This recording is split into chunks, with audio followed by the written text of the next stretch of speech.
and welcome to today's video in which we have this 1953 Willys Jeep. Now this one in particular, let me see if I can get this right, is an M38A1, also known as the MD.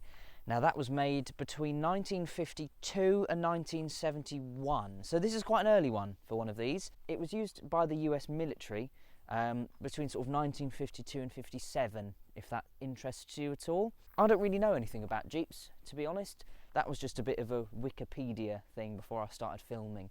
So it's a bit of a journey of discovery, really, this morning.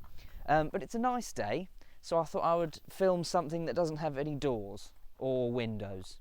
Now, something I really like that I noticed straight away about this Jeep is under the bonnet. If I just lift these catches off, if you lift this, there is an shovel. Is it a shovel or is it a spade? I don't really know what the difference is. One of them is under there, but the engine's really small. It's so teeny tiny. But I quite like the fact that you're just ready for any occasion. You can dig a hole with your Willys. That sounds really weird. So heavy. Ugh. Now you can tell straight away that this is a military vehicle. You're not going to compete with a Rolls-Royce or a Bentley for interior quality and luxury, to be honest. None of these switches really do anything. I can't work them out. I think they're lights, but do they work? Dunno. No idea what those two do. I assume low range. Diff locks maybe? Don't know. Or that. No idea what that does. Doesn't seem to do anything at all. But I like this little cubby. I hope you can see that on camera, because I've got my phone in there, keys, GoPro mount, sunglasses, everything goes in there. So that's fantastic, because there's not really anywhere else to put anything, to be honest. Now, much like other old cars of the time, you don't just start it with the key. You turn that like that to get it sort of ready, and then you have to push this button on the floor. The thing about pushing this button is you have to push it really hard to get it going. And there we are. But it actually starts really well. So, the moment you've all been waiting for, let's go for a drive. Now, first things first, before we set off, I'm not getting on with this gearbox. Second, it's only a 3-speed. Second and third, absolutely buttery smooth. But going into first gear is impossible. No matter how much you pump the clutch, no matter how gentle you are with it, it will always do that. I had a lot of comments on my Morris video saying, oh, he doesn't know how to drive an old car. I've driven a number of old cars and they're usually fine. I can't do any more than it just does that all the time. So I can only apologise. Now, the reason I started this video on this farm track is because I wanted to demonstrate straight away how good it is off-road. It is quite bouncy over bumps, I'll admit. So it's quite it's quite bumpy, but it loves it.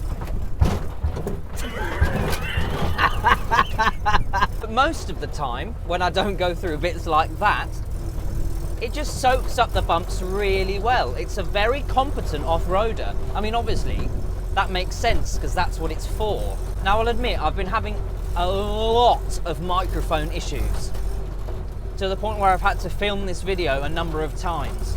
So I'm already used to driving it a bit more now, but at first, having sort of nothing here, it's a bit weird. It's a strange feeling, because it feels like you could just fall out at any moment. It's a nice 17 degrees at the moment. It's only 20 past 10 in the morning, and it's nice to have the airflow. It's lovely. Speed bump. Wasn't actually that bad, to be honest.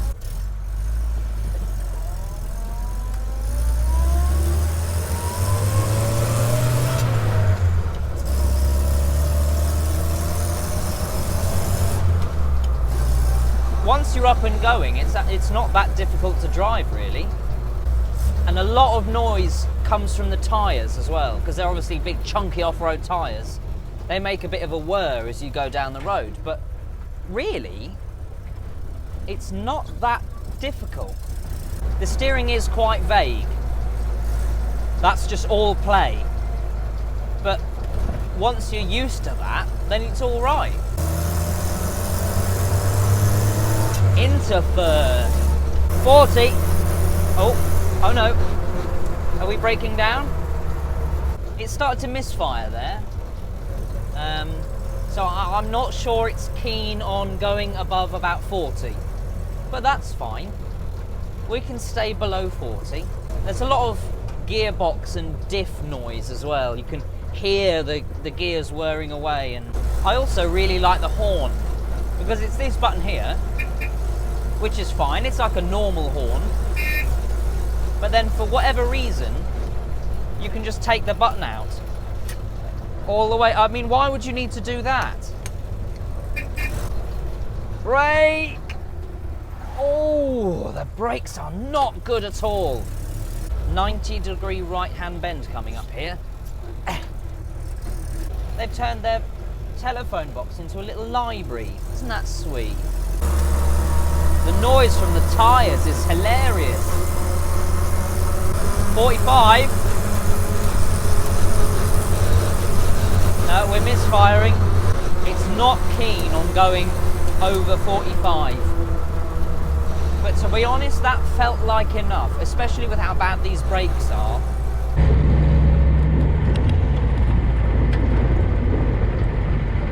So then, what do I think of the 1953 Willys Jeep M38A1 or MD? It's a bit of a mouthful. As a utilitarian vehicle, it is really good. The four-wheel drive up there on this track, fantastic. It's very basic. It will always start on the button if you've got legs strong enough to push the button. It's very good at what it's designed to do. Would I buy one?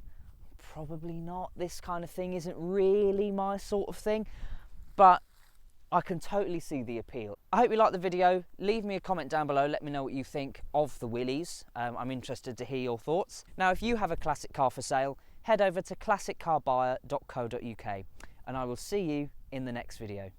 Bye.